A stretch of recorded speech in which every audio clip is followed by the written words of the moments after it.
हरिः ओं श्रीमन्नारायणीयमु भगवद्विभूति भक्तियोगमु त्वं हि ब्रह्मैव साक्षात् परमुरुमहिमन्नक्षराणामकारः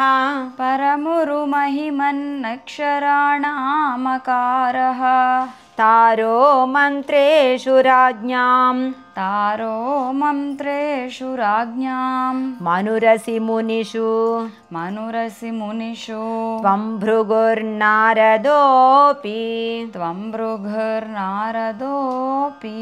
प्रह्लादो दानवानां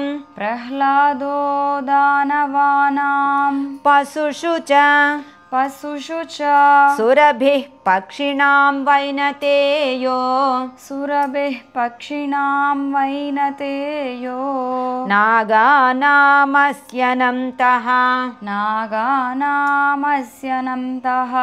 सुरसरिदपि च स्रोतसां विश्वमूर्ते त्वं हि ब्रह्मैव साक्षात् परमुरुमहिमन्नक्षराणामकारः तारो मन्त्रेषु राज्ञां मनुरसि मुनिषु त्वं भृगुर्नारदोऽपि प्रह्लादो दानवानां पशुषु च सुरभिः पक्षिणां वैनतेयो नागानामस्यनन्तः सुरसरिदपि च स्रोतसां विश्वमूर्ते ब्रह्मण्यानां बलिस्त्वं क्रतुषु च जपयज्ञोऽसि वीरेषु पार्थो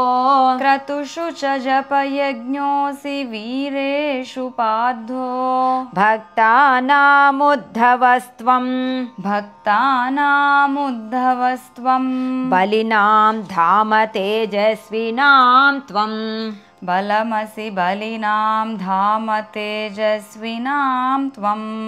नास्त्वन्तस्त्वद्विभूतेः विकसदतिशयं वस्तु सर्वं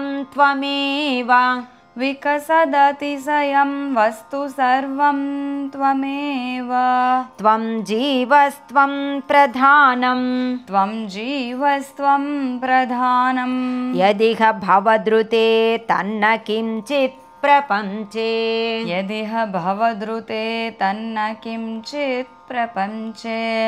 ब्रह्मण्यानां बलिस्त्वं क्रतुषु च जपयज्ञोऽसि वीरेषु पार्थो भक्तानामुद्धवस्त्वं बलमसि बलिनां धाम तेजस्विनां त्वं नास्त्वन्तस्त्वद्विभूतेः विकसदतिशयं वस्तु सर्वं त्वमेव त्वं जीवस्त्वं प्रधानं यदिह भवदृते तन्न किञ्चित् प्रपञ्चे धर्मं वर्णाश्रमाणां श्रुतिपथविहितं त्वत्परत्वेन भक्त्या कुर्वन्तोऽन्तर्विरागे विकसति शनकैः सन्त्यजन्तो लभन्ते सत्तास्फूर्ति प्रियत्वात्मकमखिलपदार्थेषु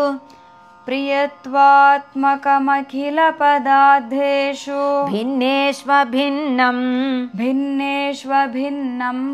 निर्मूलं विश्वमूलं परममहमिति त्वद्विबोधं विशुद्धं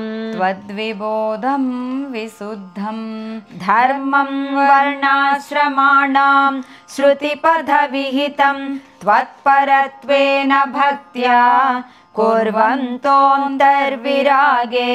विकसति शनकैः सन्त्यजन्तो लभन्ते सत्ता स्फूर्ति प्रियत्वात्मकमखिलपदार्थेषु भिन्नेष्वभिन्नं निर्मूलं विश्वमूलं परममहमिति त्वद्विबोधं विशुद्धं ज्ञानं कर्मापि भक्तिः ज्ञानं कर्मापि भक्तिः त्रितयमिह भवत्प्रापकं तत्र तावत् त्रितयमिह भवत्प्रापकं तत्र तावत् निर्विण्णानामशेषे निर्विण्णानामशेषे विषय इह भवेत् विषय इह भवेत् ज्ञानयोगेऽधिकारः ज्ञानयोगेऽधिकारः सक्तानां कर्मयोगस्त्वयि सक्तानां कर्मयोगस्त्वयि विनिहितो ये तु नात्यन्तसक्ताः विनिहितो ये तु नात्यन्तसक्ताः नाप्यत्यन्तं विरक्तास्त्वयि च नाप्यत्यन्तं विरक्तास्त्वयि च धृतरसा भक्तियोगो ह्यमीषाम् धृतरसा भक्तियोगो ह्यमीषां ज्ञानं कर्मापि भक्तिः त्रितयमिह भवत्प्रापकं तत्र तावत् निर्विण्णानामशेषे विषय इह भवेत् ज्ञानयोगेऽधिकारः सक्तानां कर्मयोगस्त्वयि विनिहितो ये तु नात्यन्तसक्ताः नाप्यत्यन्तं विरक्तास्त्वयि च धृतरसा भक्तियोगो ह्यमीषाम् ज्ञानं त्वद्भक्ततां वा ज्ञानं त्वद्भक्ततां वा लघुसु कृतवसान् मर्त्यलोके लभन्ते लघुसु कृतवसान् मर्त्यलोके लभन्ते तस्मात् तत्रैव जन्म तस्मात् तत्रैव जन्म स्पृहयति भगवन् स्पृहयति भगवन् नाकगो नारको वा नाकगो नारको वा आविष्टं मां तु दैवात् आविष्टं मां तु दैवात् भवजलनिधि पोतायिते मर्त्यदेहे भवजलनिधि पोतायिते मर्त्यदेहे त्वं कृत्वा कर्णधारं त्वं कृत्वा कर्णधारं गुरुमनुगुणवातायितस्तारयेथाः गुरुमनुगुणवातायितस्तारयेताः ज्ञानं त्वद्भक्ततां वा लघुसु कृतवसान् मर्त्यलोके लभन्ते तस्मात् तत्रैव जन्म स्पृहयति भगवन् नाकगो नारको वा आविष्टं मां तु दैवात् भवजलनिधि पोतायिते मर्त्यदेहे त्वं कृत्वा कर्णधारं गुरुमनुगुणवातायितस्तारयेथाः अव्यक्तं मार्गयन्तः अव्यक्तं मार्गयन्तः श्रुतिभिरपि नयैः केवलज्ञानलुब्धाः श्रुतिभिरपि नयैः केवलज्ञानलुब्धाः क्लिश्यन्तेऽतीव सिद्धिं क्लिश्यन्तेऽतीव सिद्धिं बहुतरजनुषामन्त एवाप्नुवन्ति बहुतरजनुषामन्त एवाप्नुवन्ति दूरस्थः कर्मयोगोऽपि च दूरस्थः कर्मयोगोऽपि च परमफलेनन्वयं भक्तियोगः परमफलेनन्वयं भक्तियोगः त्वामूलादेव हृद्यस्त्वरितमयि त्वामूलादेव हृद्यस्त्वरितमयि भवत्प्रापको वर्धतां मे भवत्प्रापको वर्धतां मे अव्यक्तं मार्गयन्तः श्रुतिभिरपि नयैः केवलज्ञानलुब्धाः क्लिश्यन्तेऽतीव सिद्धिं बहुतरजनुषामन्त एवाप्नुवन्ति दूरस्थः कर्मयोगोऽपि च परमफलेनन्वयं भक्तियोगः त्वामूलादेव हृद्यस्त्वरितमयि भवत्प्रापको वर्धतां मे ज्ञानायैवाति यत्नं मुनिरपवदते ब्रह्मतत्त्वं तु शृण्वन् गाढं त्वत्पादभक्तिं शरणमयति यस्तस्य मुक्तिः कराग्रे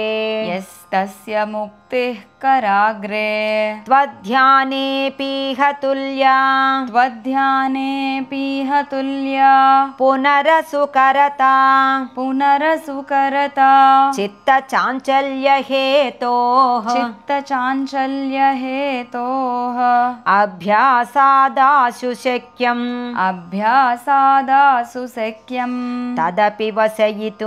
तदपि वसयितुं त्वत्कृपाचारुताभ्यां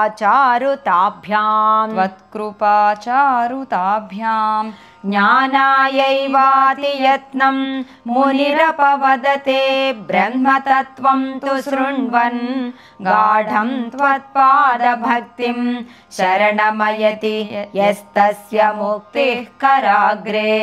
त्वध्यानेऽपीह तुल्या पुनरसुकरता चित्तचाञ्चल्यहेतोः अभ्यासादाशु शक्यं तदपि वसयितुं त्वत्कृपाचारुताभ्याम् निर्विण्णः कर्ममार्गे खलु विषमतमे त्वत्कथादौ च गाढम् जातश्रद्धोऽपि कामानयि भुवनपते नैव शक्नोमि हातुम् तद्भूयो निश्चयेन त्वयि निहितमना दोषबुद्ध्या भजं स्तान्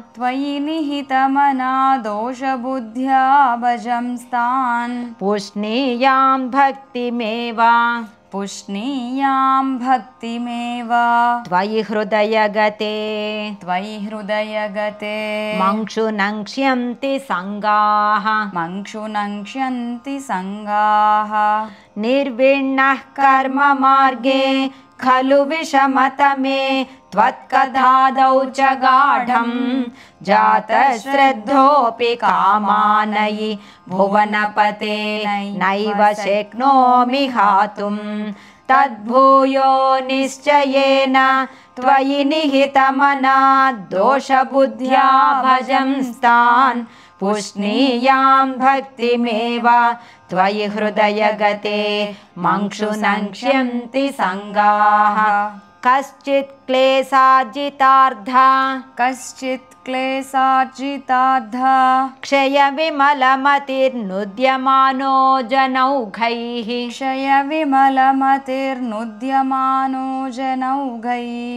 प्रागेवं प्राह विप्रो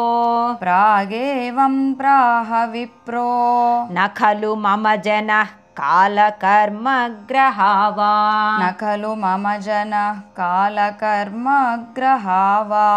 चेतो मे दुःखहेतुः तदिह गुणगणं भावयत् सर्वकारीत्युक्त्वा शान्तो गतस्त्वां